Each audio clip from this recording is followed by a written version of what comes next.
afternoon. Oh, that's great. That's great. And no one told me I was going to follow somebody who's giving away, what, 152 million? Okay. Hey, I'm Jay Newell. I'm an associate professor in the Greenlee School of Journalism and Communication. And I really thank you all for being here at the first Greenlee Summit. And thank you for staying through lunch. This is just terrific. Let me start out with just, before I introduce the panel, with just a little bit of perspective, okay? And that perspective comes from my weird geek life as a college professor, where I get to go and research anything I want. And a few years ago, I got to go and open a locked filing cabinet that used to belong to NBC during the golden age of television. And in this locked file cabinet were 10 years of dirty jokes that had been censored from the shows, okay? And read them all, and if you want to know some old jokes, I got them. But I learned some stuff from it, okay? Because they weren't all dirty jokes, or at least they weren't all sex jokes. There were jokes about African Americans. There were jokes about Jewish people. There were jokes about Catholics. There were jokes about farmers. There were jokes about people from Poland. They didn't use those words, by the way, in the jokes. They used other words. And it was very clear that the reason that the censors were cutting those jokes weren't because they weren't funny, because a lot of them were, but because between NBC and CBS at that moment in the 1950s, they were good, those two networks were good for about 66% of all the advertising revenue on television. It was all flowing in there, and they didn't want a cheap joke to get in the way of the business that they were doing. Okay? Fast forward 2018, and there are two digital companies.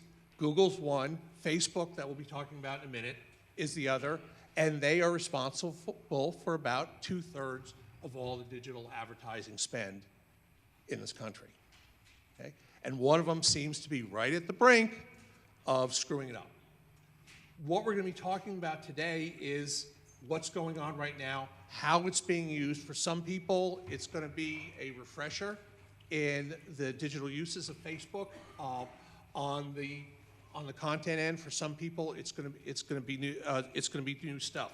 We had a lot of trouble in figuring out what to call this thing, by the way. So we started out with this, okay? Facebook's role as a dominant player driving digital, and I realized when we put the panel together, it was really where the strategy hits the screens, because we have 3 out of 4 of you have strategy in your titles, right? Which is totally cool, and we can just shorten that to this. Okay. So let me introduce the panelists. Okay. And by the way, the strategy stuff is important. One of the things as a professor is I advise students, and the bulk of the students who were sitting in classes from say 2003 to 2010 have jobs that either didn't exist, titles that didn't exist, or work at companies that didn't exist when they were sitting in the classroom. And so what we do at the Greenlee School is help them prepare for a world that, frankly, we can't even see what's coming, okay? So here's our panel that is going to be talking about it. Natalie Boike, okay? Natalie you're a graduate of Greenlee, right? Mm-hmm. Okay, and a senior content strategist from Carmichael Lynch in Minneapolis. Mel Inman, who is the executive director of content operations and strategy of Meredith. Mel, you're Westminster College, right? I am. Westminster College in Utah. Yep. Okay. Joel Davis, a Greenlee grad, who's vice president and general manager of KGTV 10 in San Diego. And finally, Kelli Brown, who is a Mizzou graduate and absolutely welcome. Okay. And is the content strategy analyst for the Register USA Today network. Okay. So what we're going to do is show some stuff and kind of get into it. Our goal for the panel here is to look at Facebook from a couple different perspectives. One, we're going to take a drink here. First is we're going to look at the unpaid, okay, the organic, okay, which sounds awfully nice. You know, what could be wrong with organic? And you guys are going to, you know, lead us through and how you're using Facebook to reach current customers, potential customers, and bring them back to your brands. We're also going to look at the paid end of things for a little bit. As you've heard, Facebook has changed its algorithms to privilege content that's not from, unfortunately, you guys, right? In some cases, and what these guys are doing in response. Okay, it's going to be kind of a casual session. It's going to be some show and tell. We're going to have we'll try to leave some time for questions. Okay, but let's start talking about the organic. Okay, Kelli, you want to start? Sure. So, I mean, I'll say right off the bat as intro, I guess most of us use Facebook, obviously, in the way that probably everyone's familiar with just posting our content in the feed on our page. But what we want to show you are some different examples of how we're utilizing other pieces of Facebook to get our content in front of audiences in maybe more strategic ways. So, do you want to show that first example?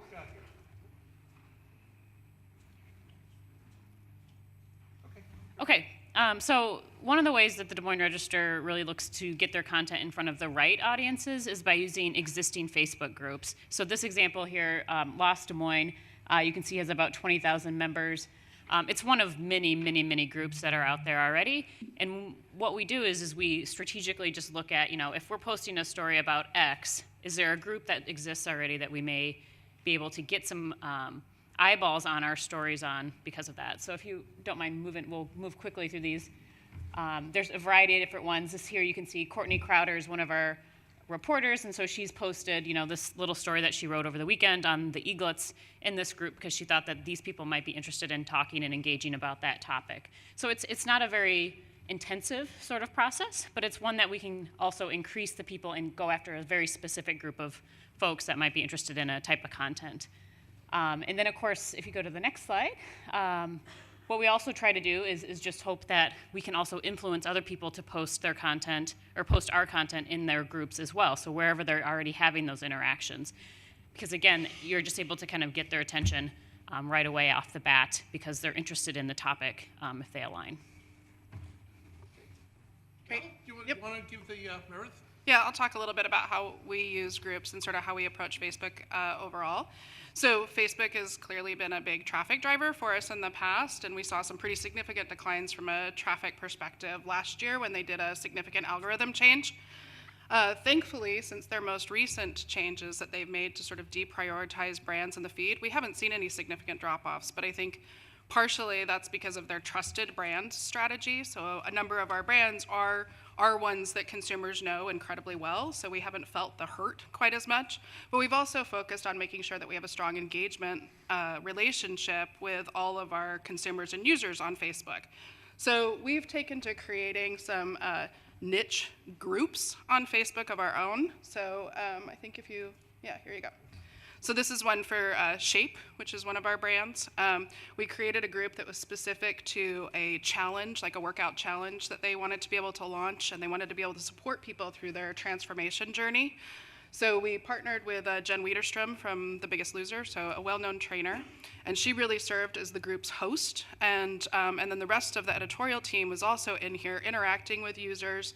It's a locked down group, so you have to be sort of approved so that we can keep sort of spammy stuff out of it. But through this group and through the interactions here, we were able to drive pretty significant volume of traffic around our challenge, and also looked at how we could convert those people into becoming brand loyalists through getting them onto like newsletter lists that we offer. So I think if you go, this is just an example of some of the types of things that people are sharing in this group. They're very personal stories. The people are really supporting each other through the process here. It's a safe space. And then I think the next one, this is just an example of, so if people come to the site, this is one of the mechanisms that we had, was to drive people back to the site to get them involved in this challenge. They're signing up for ongoing communications from us in support of this challenge and then future challenges. Hey, can I throw in a question here? To what extent, oh please, to what extent is Meredith looking at this as promotional for It's title brands, and to what extent is Meredith looking at this as a source of revenue as you're charging your advertisers for work that's done? Sure. So there's no advertising element on Facebook as part of this. However, there would be advertising on the site after people sort of engage through. So we would sell a challenge program like this to an advertiser from a sponsorship standpoint. And so then we're on the hook to both drive people back to that sponsorship for traffic, as well as make sure that the content's being distributed through here. Does that answer your question? Yeah, it sure does. Thanks. What do we got next? Oh, okay. So the history of Facebook at ABC 10 in San Diego dates back really about 4 years ago, where we really honed our strategy. And like everyone else, we were practicing Facebook and putting our content out there and so forth. We were doing a study looking at our TV and digital properties, and this was not the intent of the study, but it came back in resounding fashion that the number one point of brand contact with us as a news organization, for our entertainment programming, for our digital sites, was Facebook. And while this isn't what we were seeking in this research, when we got it back, we said, we need to change how we're approaching this, because the approach felt a little haphazard. So we created a very specific strategy with a couple goals in mind. One, we had to become the number one most liked Facebook property in the market. And we are in terms of media. The Padres are ahead of us, but with the record, they're out for like 0-4. Hopefully we'll overtake that. But in terms of media, we're the number one most Facebook liked in the market now. And then the number two goal was to make sure that we have the number one engagement in the market, that we're using that base to reach people with our content, to help position our advertisers, to reach customers in the market, and that sort of thing. So how we've been doing that is similar to what Kellen said. We had to kind of invent the right positions. We reallocated staff internally to get some dedicated people who were working on Facebook and social media, and it took off from there. You know, it's kind of like the old saying, if you schedule something, it will get done. If you hire people to do it, it will get done. We use them to target people with our content and marketing. This is an example of one of the content marketing posts we do multiple times a day. We quickly learned, as many of you have, that if you don't deliver content in a Facebook post that's satisfactory to the digital user, they're out. You've got to satisfy the base need there, that they're getting enough information from this that they feel satisfied.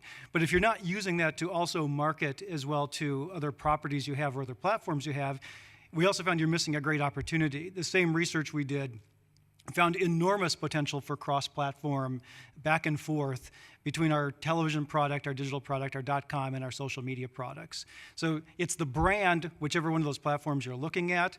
And you can see with this one, we got the organic use, which is kind of the pale orange there. And when we saw it taking off, we put a little bit of money behind it and got some additional boost on that. And with that additional boost, then we can target the people who have liked our competitors' Facebook pages, people in specific geographic areas of the region that would be especially affected by this story. And this one in particular was promoting to a story that was going to be on at the 11 p.m. news. This night, with some of the weak ABC programming, we had more than double the people reached by this than saw promos on our air in the 10 p.m. hour. So it's a very effective tool to get your content out there and make sure people are seeing it. And if you saw the Knight Foundation study that was out yesterday from the Inman lab, it talked about that cross-platform potential of social media. And despite all the issues with Facebook over the past 6 months, that is still alive and well and very strong. If you can get them on one platform, your ability to get them to another one of your platforms where you can monetize that remains very, very strong. The second one, and I'd like to say the best things in television are always copied. This is, it's 72 and sunny in San Diego most of the time. But I was in Minneapolis visiting some family, and I saw WCCO had this Weather Watcher program. Now, they approached it as a TV product. They had about 500 people across their viewing area who reported weather and so forth to them, highly localized conditions, and they used it within the TV weathercast. We decided to make it a digital social play. So we started a little Facebook group. We now have 4,000 members in it, and they are rabid about San Diego weather. They send us incredible pictures of sunsets over the Pacific, sunsets over the mountains. We use back and forth across platforms. We use these in our .com, in our weathercasts on television, and our meteorologists interact quite a bit with this group so that they really feel connected. And these have become some of our most intense loyalists that you can imagine, and hopefully a few of them have Nielsen meters in their homes as well. Now, I gotta say, I've never been a Facebook troll, but if I start, it's gonna be with those 4,000 people who are posting about San Diego weather. But I do have some other questions for you. You said you added staff. To what extent does the interfacing with the social media extend into the newsroom itself? Can you talk about that? It's a great question, Nick, because it's really evolved. Where we saw at that time 4 years ago, we needed specific staff to do this. Quite honestly, now it's evolving again, where we don't really need those positions anymore because the newsroom owns this now. And our digital director is leading the charge with this. And since everybody's doing it to some degree, we don't need people specifically assigned to it. And now we can go find the next great thing to experiment with. Okay, so just a quick follow-up question, because there are some students in the room. Okay, what do they need to show you about their ability to use Facebook to get a job with you? We were talking about it yesterday with the advisory council and some of the things that are needed to come out of college this day and age. If you get coding experience, we're really pushing for a coding class at Iowa State, because if you can come out and do that depth of work, you will really set yourself apart. We expect that you're going to be on all these platforms, that you'll know things, quite frankly, that we don't know, because Facebook, as most of us know, is aging out a little bit. I am quite convinced that Instagram, because it's owned by Facebook, also has an uncertain future with us in terms of media, because we don't know what they're going to do next to change the algorithms. So I have yet to see a local TV station do a good job with Snapchat. I would love to see a great strategy executed on Snapchat, because that's where I know my college-age son lives for sure. Yeah, I gotta say, as a professor, one of the joys is looking at what students are doing while I'm trying to lecture to them. And it's been a while since I've had to say, hey, you're not looking at Facebook, quit it, knock it off. They're looking elsewhere. Lululemon catalog seems to be pretty popular. Okay? But if I was Facebook, I'd be worried about that. Are they losing touch with the next generation, the Gen Zers? Okay. Jay, actually, if you don't mind, I'll just jump in real quick as far as like what students need to know about social. I would certainly agree that everybody has to know social if you're coming out of school with a journalism degree. We don't hire just like social media strategists really anymore. It's reporters, photographers, top editors need to really have an understanding of how those tools work and how it can help expose your content.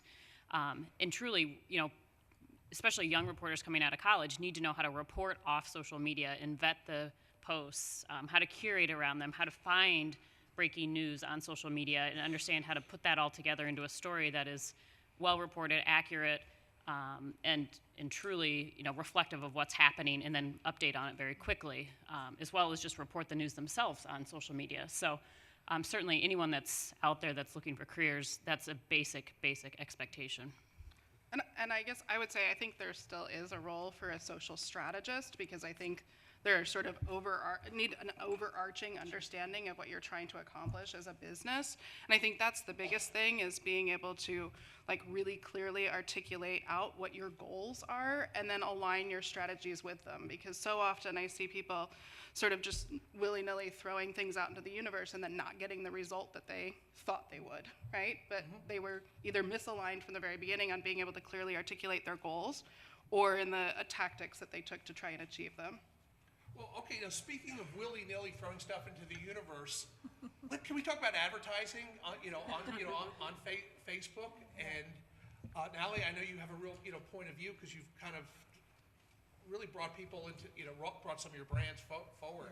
Do you want to talk about that? Yeah, I would say in your introduction, when you talked about jobs not existing today that were when we were in school, so Facebook was just starting when I was still in college, and now it's part of my job, so obviously it's not something I learned in a classroom. And I will say that strategy I don't know, it's kind of weird being on the other side and speaking to a lot of journalists. I don't want to sound like a sellout, but I think a lot of the reasons that brands want journalists on their staff is because you can do that storytelling in a way that captivates the consumers they're looking to reach. And so really one of the examples I'll share later is a case study where we've done that in a strategic way. We use storytelling to engage with brands or engage a brand with a target consumer in a way that really drove traffic to their site, and that was our objective, was engagement and site traffic. And so once you know that goal, you can plan tactics around that, and that's my role at Carmichael, is helping brands understand what their goals are and how to translate them and reach their targets on social media. So for some of the organic stuff that you've done for brands, I think I've got a... Actually, I think that's mine. No? So I was just going to say real quickly too, I think the other thing that sort of came up through all of this is not just understanding your goals and what you need to accomplish, but understanding what your consumers need to accomplish or what they want to do, right? So I think you mentioned that groups are a great example of that. You know, that's really figuring out what's most important to the consumers that you're trying to talk to and meeting those needs. And that's like essential throughout all of it, right? Good. Mel? Okay, Oh, so yeah. I saw there was a video there There on is. the show for Silk. Yep. Could you talk it in? Sure. So you asked earlier about monetization and sort of whether we're doing things for brand or we're doing things for money. The truth is we do it for all those reasons all the time, right? So what we try and do is find a nice balance of that, right? So where we can make money and still really make our consumers happy. And one of the things that we've done is look for how we can make money on Facebook, right? So we're not always going to get people back over to the site to actually view our content on our O&O.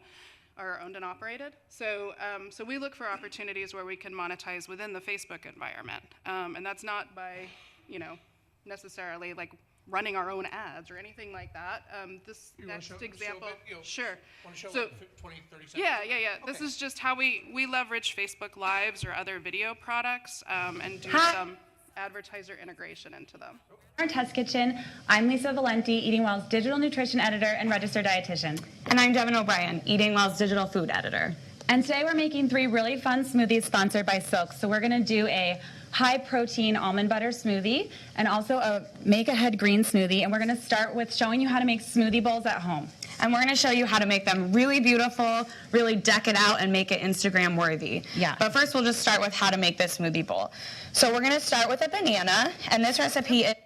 Now, how do you, what are you going back to your client? So your client with this is what, Silk? Silk. Okay. So this is an example of where we would sell a large sponsorship package to a client like Silk. So as part of that package, they're usually getting, media on site. So they're getting sort of roadblocked ads or things like that on site. They may be getting some custom content, and then most likely they're getting some sort of an integration into a video element. The video would normally serve like on-site where we would run pre-roll against it, but then on Facebook, we're able to post that organically and potentially boost it with some paid spend behind it to make sure that we're maximizing our reach, but we get paid for the integration. So we make our money before it ever gets seen by anyone. And we're real careful when we do that to make sure that it's done in a way that's still very like consumer benefit focused. We don't want it to feel forced. I actually see 1 or 2 people in this room from Meredith who may have been in 1 or 2 of those videos before. So it still ultimately needs to meet the consumer need and needs to feel true to brand and everything. But that's been a really nice way for us to be able to offer an opportunity to an advertiser with a reach on social without us having to necessarily pay for that out of our own pocket. Okay. Hey, let me ask you a question, because you opened the door and you said you're not seeing any fall off or not seeing a substantial fall off at this point from your organic numbers, your unpaid stuff. Could we just go down the row and just, has that been people's experience, your clients' experience? Yeah. For advertisers, it used to be, if you make great content, people will see it on the internet, and as a brand and the algorithms, you really do need to pay to play, and we're advising clients that it's not worth making content unless you're going to match that investment to promote it. And in some cases, that means we don't work with certain clients because their budget isn't high enough, but really the algorithms are not in favor of brands, and so it is a advertising channel that we recommend from a media perspective. And for us, I mean, we took a hit last year. So last July, when they sort of did some big updates, we saw some pretty big drop-offs for a number of our brands then. We've had some nice rebound, and we haven't had any change since the more recent algorithm changes. And I think part of that is that we also sort of shifted our focus to make sure that we were really prioritizing what we would call highly engaging and shareable content, so that that was sort of being maximized in the feed, and getting a lot of lift from just users being able to share that with their friends and family. And then I think for us, the trusted brands piece that was also rolled out by Facebook has helped, because our brands are pretty well known. So again, that's a piece that on a lot of link posts, you'll see a little information bubble pop up, and you can sort of learn more about the link and where it's coming from.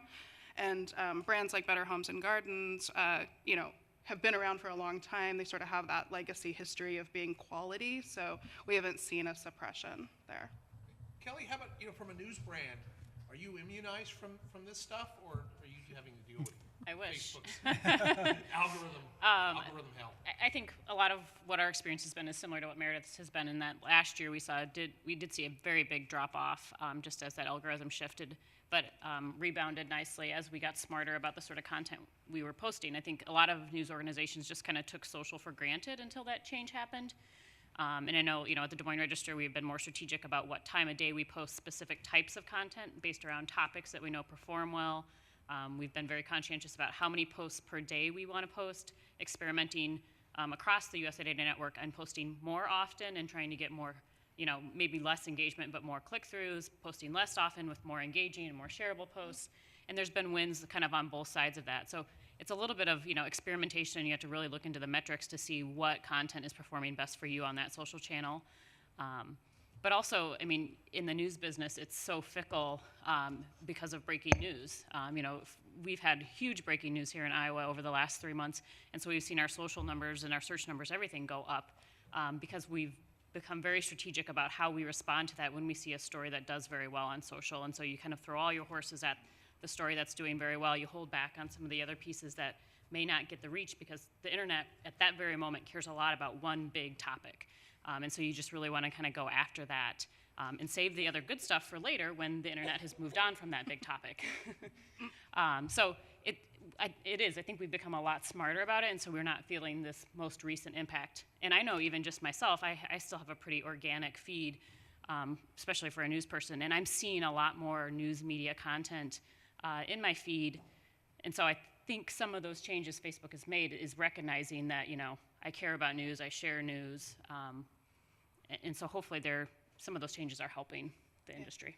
Are they reflected in San Diego, Phil? Yeah, I have talked to general managers across the country. In fact, Jay, I've seen social media referrals to their .coms go down by 50% after the algorithm change. But I think what you're hearing from Kelli and Mel and how to combat that is truly quality and authenticity. Clickbait is out. If you do that, you're just going to drive your numbers down. So if you're focused on quality content, which is a great thing to be focused on, that seems to remedy the situation. And I think Facebook has also, you know, they're so clandestine about what their algorithm is looking for. But I think there have been other changes since what they did fourth quarter of 2017 that are benefiting those who do quality content and journalism. And they've been very clear in some of their recent talks with Campbell Brown that if you are focused on your local audience and quality content, you're going to benefit from that. Yeah. Interesting. Good. Okay. So we've talked, quite a bit about the organic. Do you want to move on and talk about paid? Yeah. Sure. Okay. Cool. Okay. Yeah, So can we start? Yeah, this start with you, next Natalie? example is a good one, if Okay. you want to click forward. So, hopefully, so this is from one of our clients. Am I Might showing be- the right stuff here? Nope, one, No, that's Facebook Watch. You can just keep going. Well, there you go. That's it, right? Nope. Nope. keep going. I do want to come back to that. There we go. So when we started working with this particular client, they didn't have a social strategy in place. They were really just community managing their channel, and just kind of doing what had worked before. So you can see their recipes, but when you click through, they're not super branded, stolen quotes from the internet that they may or may not have had permission to use, and very promotional content. But when we did research and looked into their consumer, we found there was actually a lot of confusion about why their product was better than their competitors, because they spent a lot of time about intentionally sourcing their ingredients and making sure that they were certified organic and non-GMO, and they have LEED certification for all their facilities. And so we came in with a strategy that they needed to simplify a lot of their claims in an honest and relatable way, and so we focused on educational content. And so if you click to the next slide, you can see how we kind of shifted the types of content they were creating. We also gave them color palettes, consistent look and feel, focused on the ingredients that were used to make the products to help tell the story. And right away, just that shift in storytelling and content as a way to inform consumers yielded really great results. We did boost this a little bit. It was a very small investment compared to what a lot of bigger brands or even their competitors were spending. But just in 3 months, we were able to lift traffic to site from social by 1,000%. It seems kind of crazy, but it was very bad before, so it's easy to make a great number. But I think the really great thing here is just having that strategy in place and making sure everything that they did was really intentional and rooted in that consumer insight drove great results for them. Okay. Before we leave organic, I'd like to ask a question of the panel. One of the statements that students hear in class is, if you're not the customer, you're the product, okay? And actually, for those of you who've heard that line, it actually goes back to the 1970s, and it was talking about television, that the audience is as product. But we've heard it even more about talking about digital. When we're talking about organic, you guys have said you're not paying Facebook for any of this stuff. You're doing stuff with your brands. You're using it to help your brands. Are you the customer? Are you Facebook's product? How does it work? I mean, are you guys working with Facebook? Can you talk about that? Your relationships with Facebook for organic material. I sort of look at Facebook like I would any distribution channel. I think we talked about this earlier, but it's one tool that we have in our toolbox to reach our consumers. And when you talk about mailing a physical magazine, you deal with the Postal Service. And when you talk about putting that same magazine on the newsstand, you have to deal with the distribution center, right? And so to me, it's an outlet that's been opened for us to be able to try and reach our consumers. I don't think they owe me anything for that, right? So I don't get mad at Facebook when they make algorithm changes, even though it can be challenging and frustrating, because honestly, I didn't pay to be there. So I guess I consider myself sort of a customer of Facebook's in a lot of ways. Now, what about the rest of you in terms of how's Facebook's customer service? Lacking. We utilize them a lot at our station to reach our customers, and we do paid posts, we do organic posts, and we found with paid posts, if there's some issue with it, we cannot get a human being to respond for days. You get this bot response, and it's hard to fix an error that's been made. And I think part of, when you've got a monopoly like you talked about at the beginning between Google and Facebook with so much of the digital advertising going there, eventually customer service will catch up with you, and I'm waiting for that to happen with them. Does Google do a better job? Are you advertising on Google and does it We do it aren't. better? We just use organic with them for SEO, so I don't have much perspective on that. I mean, I don't know either. Yeah. I just, like you said, they control so much of it. I don't know if they're that different in that respect, or if it's simply a sign of them being so large that they haven't been able to catch up with the serving the customer portion. I'm just curious. I think Campbell Brown, in one of her recent talks, talked about, listen, if Facebook isn't working for you, don't use it. That's kind of their feedback. And you have to make it work for you on your own terms, because you're not going to get a whole lot of assistance from them. Yeah, I mean, one of the things in kind of that note is it certainly varies by like size of organization too. We see a lot of our smaller markets in the USA Today network that 60, 70, 80% of their traffic comes from Facebook, and so they become very, very reliant on it and making it work for them. And most of it's all organic. They're just putting their content out there.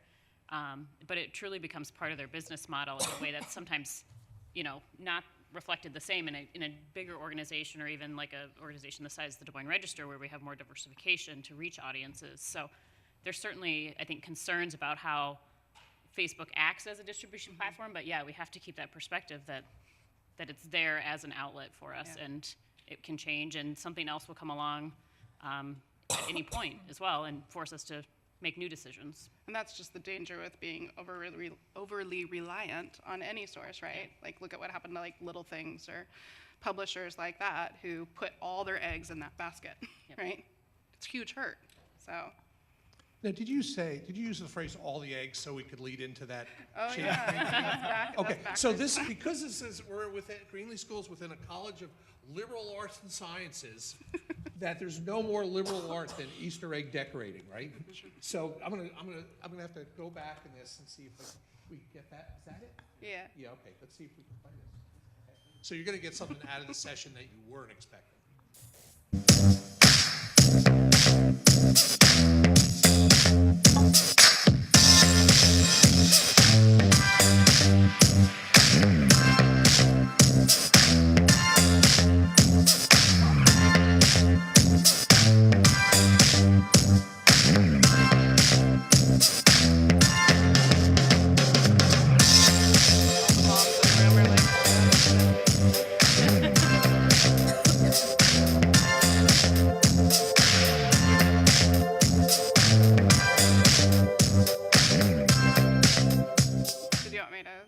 Give that some context? Okay.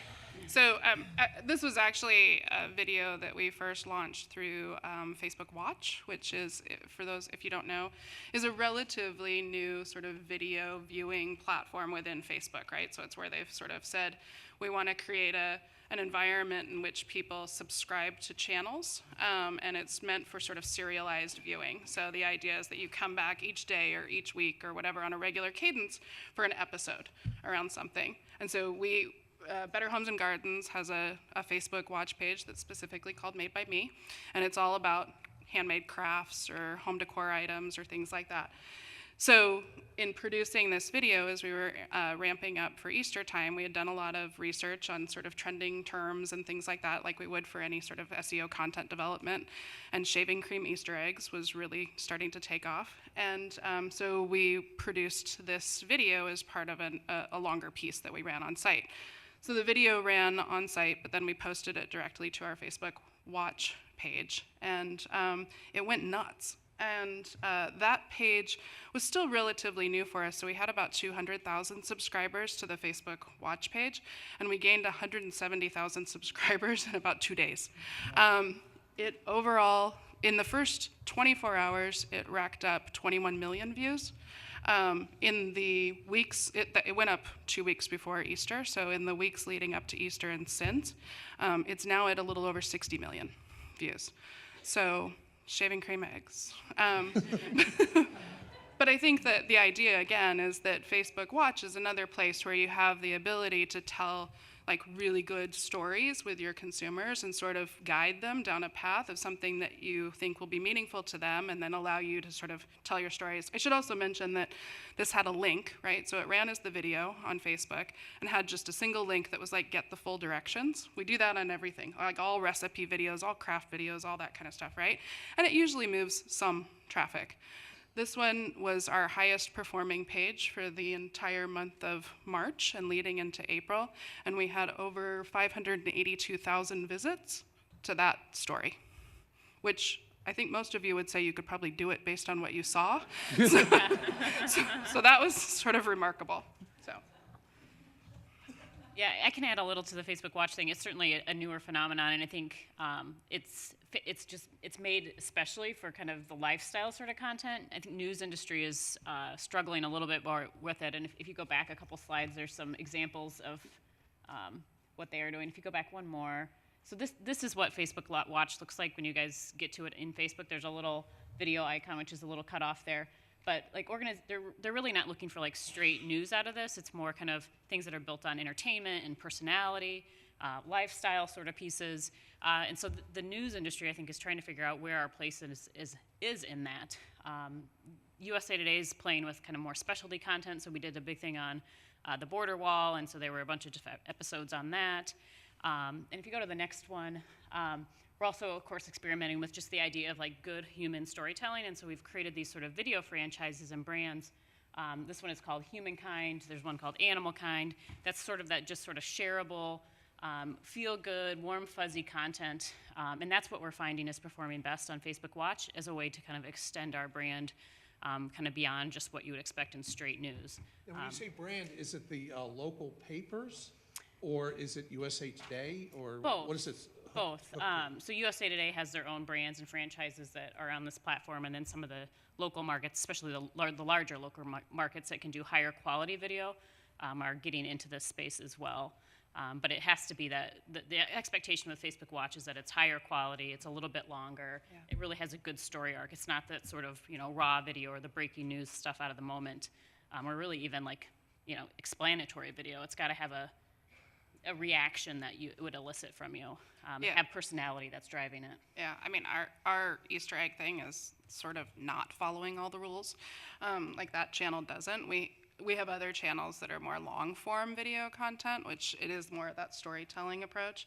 But if you're not familiar with this, the nice feature about this is once someone subscribes to your channel, they get a little alert anytime you post something new. So it does sort of create that come back and visit again habit. YouTube competitor. Yep. Good. Okay, so can we switch? Let's talk about paid for a little bit. Can I get you to start? Because I was shocked, not surprised, that you guys are paying Facebook to promote your channel. So Couple things. One, we'll pay Facebook to get posts boosted, but then we'll also go out to advertisers and say, hey, we built this huge base of Facebook likes in the market. Let's get your product in front of them. And we've got an example of one of the things we did with a group called Super Dentists. I don't know what going to the dentist was like for you guys as kids, but for me it was not like this. Hey there, this is so much fun. The after-school crowd is here, parents and kiddos alike. And you never think of going to the dentist, right, as all this fun with all this play and all these games. But we even have a superhero at Super Dentist. Dr. Haas in the house. Great to see you today. Thank you. Great seeing you again, Renee. Thank you. Come on, are you kidding me? It's like Chuck E. Cheese at the dentist. You can get points, you can get prizes, and we've got some kiddos in here that never want to leave. And we would love to see you out here. Dr. Haas, the last word for folks coming out to the Super Dentist. What do you want them to know? Brush your teeth, save your life. Brush your kids' teeth, save their lives. Wonderful. And live longer. And live longer. Thank you so much. We'll see you out here at the Super Dentist. Thanks for watching today. we are really covering a lot of stuff in this session. So Can you talk about the results of that? you can imagine that's the kind of thing that the client loves because he wants to go on and on about this crazy dental office he's created. You can't capture that in a 15 or 30-second television advertisement, but on Facebook, you can, that was edited for time, but that was like a 10 to 15-minute segment by the time they were done touring the whole office. And when you get something quirky like that on Facebook, it still takes off organically.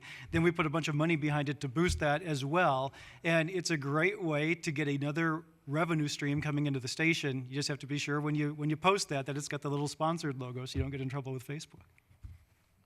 Great. Before we talk a little bit more about brands, okay, let me kind of ask an elephant in the room question, and that's data, okay? The issues with Facebook right now are very much data-driven. I did something in a class that I will not do again, which was invite the students to download their Facebook data. There's a little link on the settings page where they can download it, and that is an absolute showstopper. When a 20-year-old opens up and sees that Facebook has been keeping every poke that they've made and every list, everything they've taught, every person they've friended, unfriended since they were 13 years old. Okay. And frankly, it was kind of emotional for some of the students. I could see that they felt almost betrayed by this machine that also captures this data as well as giving them fun stuff and learning. Can you talk about how you guys are using data? Yeah, I want to talk about that too, because I think the reason we're talking about it so much around Facebook is because of the breach, right? But the truth is, there are a lot of companies that collect that kind of data on you. Google has way more probably than that. I mean, Meredith collects a ton of data on its users. And so data collection is sort of the reality of the world that we live in. You know, our digital space is all about that. I think the biggest thing is how do we make sure that we're protecting that data and protecting our consumers, right? And that's where Facebook fell down. It's not necessarily in the data collection.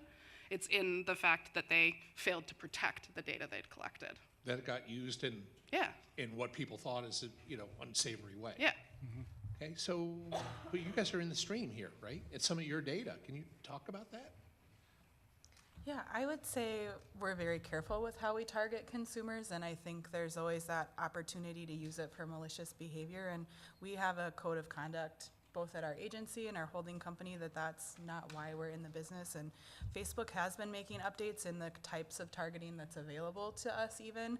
You can't even target on education or anymore, which you used to be able to do, which I think is great. I think if the more the better, if it's there, I don't know, I don't want it to sound like government regulation or anything like that, but I think the more we can protect the consumers, the better. And just last night, Facebook announced another update where if you're importing your own third-party data to use for ad targeting, you have to validate that you're using it correctly and protecting it and stuff too. And so I think it's great because we want to reach consumers and we want to use the platform, and the more faith we have in it, the better the experience will be for consumers.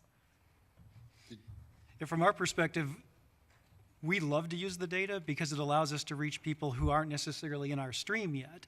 But at the same time, you have to be awfully careful of how that data is protected by them. If you saw Sheryl Sandberg on the Today Show, it sounds like there's more to come, and other abuses of how that data was used by other firms perhaps. And that is in and of itself frightening. But at the same time, there's no way to turn back the clock on this, I don't think. It's worth a drive-by on I-80 across from Altoona, Iowa, where there's one of the Facebook data centers, and it's so large, it creates its own weather. There's so much heat coming off the buildings that there's a little cloud that sits on top of it sometimes, the humidity, if the humidity's right. In there is a lot of personal, is personal stuff, or maybe just things that you don't want to remember even about yourself. Certainly that's not as consequential as what maybe you'd see in a totalitarian society where people are being, people can be thrown in jail. We've seen that in other countries for their speech behavior. But as the Greenlee School, we've got to keep an eye on this. First Amendment's important. Can we talk a little bit more, get back to the paid stuff? Because I really want you, to talk about some of the stuff you've been doing at Carmichael. Yeah, so I brought some examples from our Truvia client, and their objective really is to drive brand awareness and convert users. And so, and what is Truvia? It's a natural sugar replacement. Sugar replacement, okay. And so everything that we do is very strategic and targeted in the way that people have expressed interest in either beverage or sweeteners or calorie reduction in their behavior. So it's nothing scary or negative or demographic driven. It's based on what they're kind of opting into on the platform. And so we'll give them messages that give them more reasons to use Truvia in their life. So if you want to click ahead, you can see some of it. And so this brand really approaches social media as an extension of their media campaigns. Okay. So now this piece that we're showing is no sound on it, right? Correct. So where would it run? Yeah, so these are in feed. They ran on Facebook and Instagram. We've seen lots of success with vertical video. If you have spend that you can do a placement only, it takes over your whole screen once people opt into the view, which is great because it kind of extends the length of the time you have your viewers' attention. It's probably worth noting too that if you don't already know this, but sound doesn't matter on Facebook, right? Like you need to be able to understand what's happening without sound because most people listen on their mobile devices in particular don't have their sound turned on. Well, here's the goal.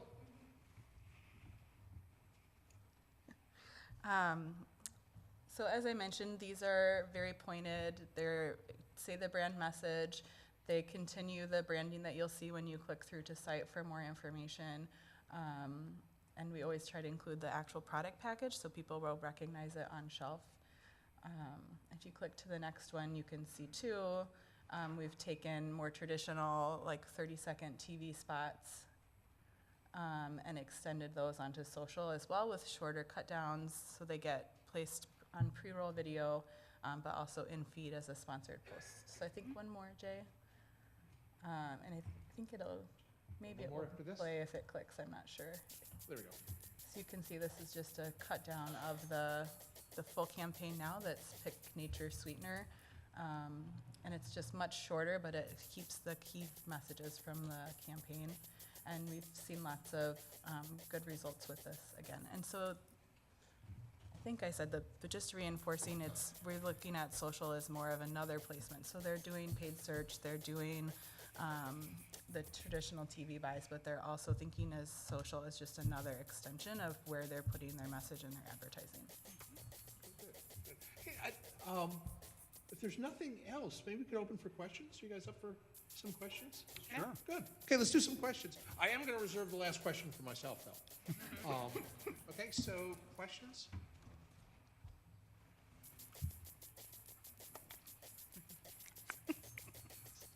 Wow, I thought this just went on in my classes. This is. Yeah.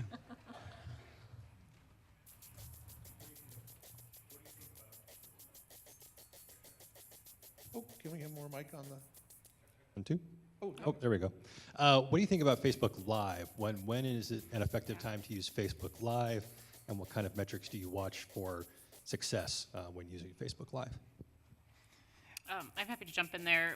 News organizations, I think, generally use Facebook Live a fair amount, and we're using it in an increasing amount. What I'm really looking for is that, like, what am I going to see, or how am I going to engage with the content?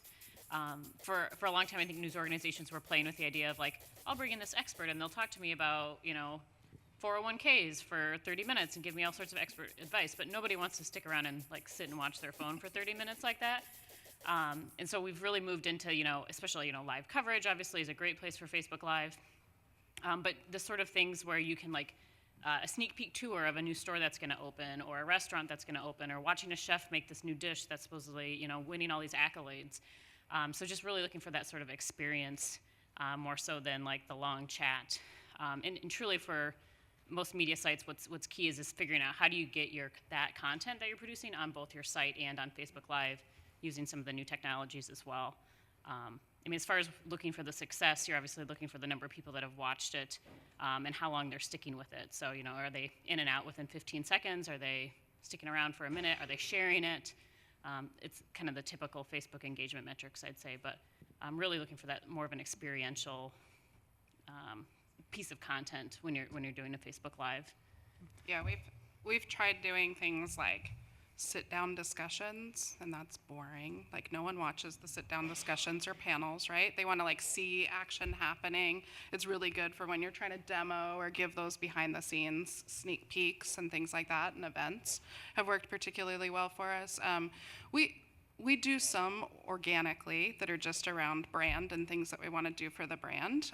When people are at trade shows or there's other events happening, but by and large, we've found that it works best for us when we're leveraging it for a client inclusion, because it's not something that has significantly moved the needle for us from a performance standpoint. So unless we can get some sponsorship dollars behind it, it's usually not worth our effort. We have other things we do. Yeah. I think the one exception there would be just breaking news, and that, like, obviously if there's a shooting or a press conference, getting Facebook Live there is going to really increase your audience and hopefully get people clicking through to find out more.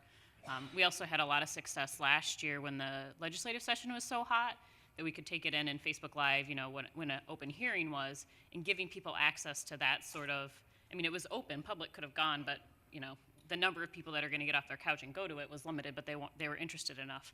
Now, if that's like a standard typical session, probably not going to work, but when it was that really hot issue that people were passionate about, those are opportunities that you want to just jump all over. Yeah, we found the same thing with breaking news rules on Facebook Live, just like it does elsewhere. This will surprise you being from Southern California, but car chases do really well for us. Right when Facebook Live first came around, we put one on Facebook Live. We got 16 million video views. Wow. So apparently it's just not people in San Diego who are watching, because we only have 3 million. So the other thing we found is that kind of event-driven stuff within the community. If there's a cool event going on that weekend, we call it Explore San Diego. If we do a Facebook Live on that event and give people details on what's going to be happening and where to park and everything, those do extremely well for us. Good. Question over here. All right, good evening. Before I ask my question, I want to introduce myself. So my name is Kenny Terrell, and I'm actually a senior in journalism and mass communications here at Iowa State University. So I'm kind of that young demographic that you were talking about a little bit earlier. So my question for all of you on the panel is kind of how do you prevent oversaturation? And by oversaturation, I mean the burnout. Because when I looked at your Facebook webpage, I saw, left-hand screen, you had tons of groups you were a part of. That means you get tons of notifications. And so that means when it comes to things like, I know students like myself, we call it the adpocalypse. All I see are ads, and all I think I see are ads. And so what solutions have you put in place to prevent this oversaturation, or have you even thought about the concept of oversaturation? Thank you. I think you probably saw a screenshot of mine, which is awful. That may have been the one that had all the stuff along the side. So as a user of Facebook, I don't use it for personal a whole lot anymore. It really is a work tool for me. And I have all of my brands or competitive brands prioritized in the feed so I can see what they're doing as soon as I log in, right? So that's my primary purpose for Facebook.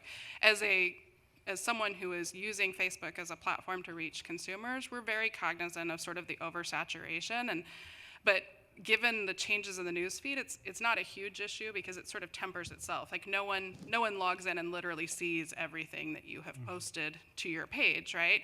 It's all interspersed with a whole lot of other things. So really our publishing frequency on Facebook is part of that testing and evaluating where we're getting the best payoff and what the right velocity is and the right mix of the type of posts so that we sort of have strong engagement with our users still.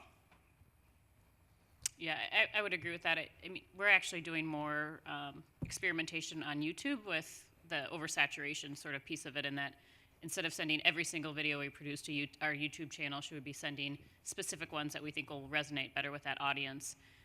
And so we've got a young gentleman at the paper who's a YouTube expert. He's really working to build subscriptions there because that's where we think we can grow audience rather than just the kind of one-off sort of stuff. But yeah, I would say Facebook for the most part kind of self-regulates, Twitter self-regulates. So, what we emphasize is quality, mostly because of the ROI that we put into the channel itself. It's not worth us posting 60 times a day when we only feel like we have 30 good stories that will be shareable or whatever that number is. Whereas, other national news organizations, USA Today, for example, posts 60 to 70 times a day, just because they're looking at, they have a different goal in mind, and they don't have that sort of local audience that we're trying to still maintain in Des Moines. Okay.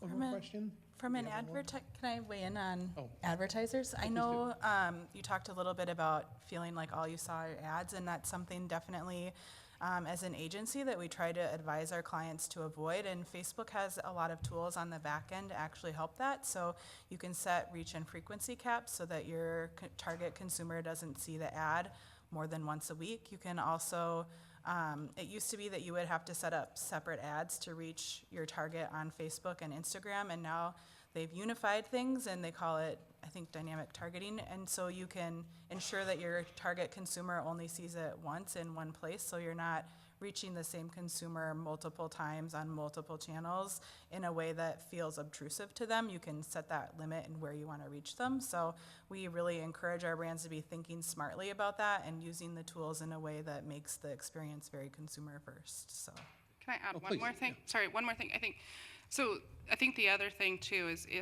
if you're talking about how do we help consumers deal with oversaturation and how do we get through all that noise that's out there, right?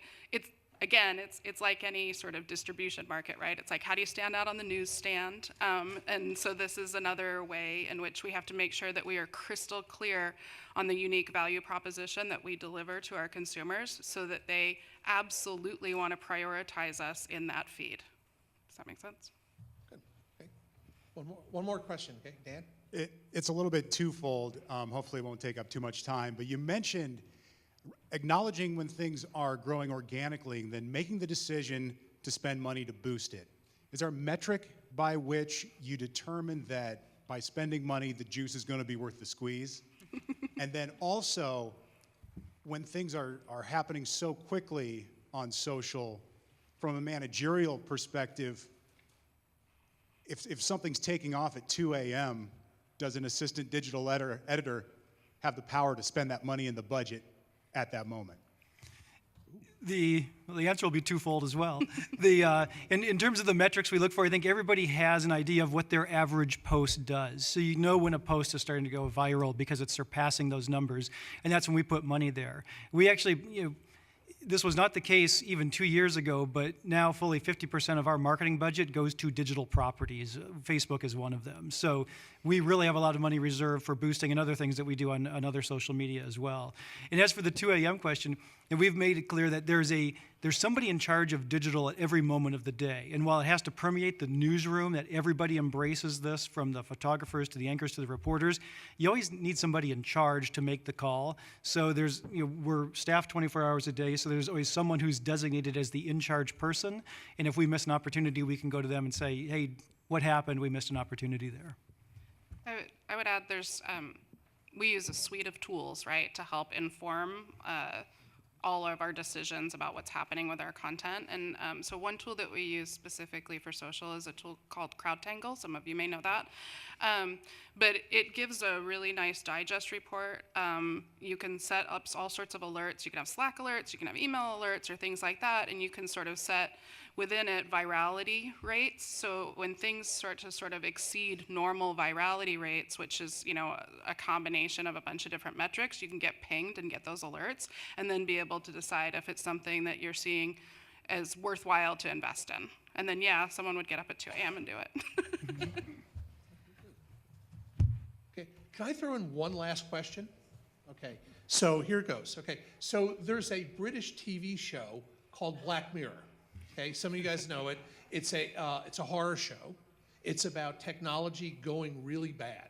Okay, so the question for you is, what is next year's Facebook Goes Bad episode going to be? Because it's hard to imagine even after this week, what could go worse, but you guys have great imaginations. So we'll just wrap up with that. Mel, give it a shot? Yeah.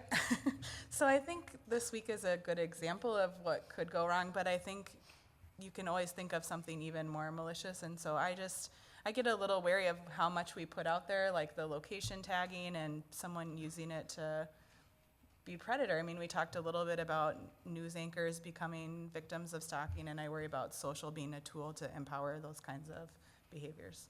Okay, Natalie, Mel? Skip me. You skip you? Okay. I'm still thinking about that one.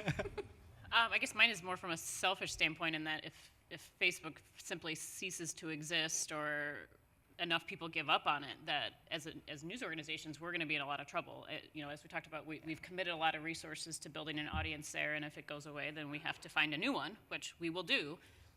But investing those resources again, figuring out new strategies, building a base, because one of the hardest things to do, and especially we've seen with these Facebook groups, you start a Facebook group at 0. You don't start a Facebook group at 20,000 or 200,000, or if you start a Facebook Messenger bot, you're starting at 0. And so starting from scratch is, frankly, very, very scary. Joel? How many of you have seen the first episode of that show? Yeah, it's terrifying. You can't unsee that episode. So I think the worst case scenario in my mind with what Facebook is doing is that Cambridge Analytica is just the tip of the iceberg, and some federal agency is born from this that oversees social media. It scares the life out of me. To the Department of Social Media. Oh my gosh. Okay. Thank you guys so much. This has been terrific. And we've learned all sorts of stuff about social media and egg decoration. You can't, Yeah. So, and thank you very much. I think we have a break for a few minutes. Here we go. So we give everybody a round of applause.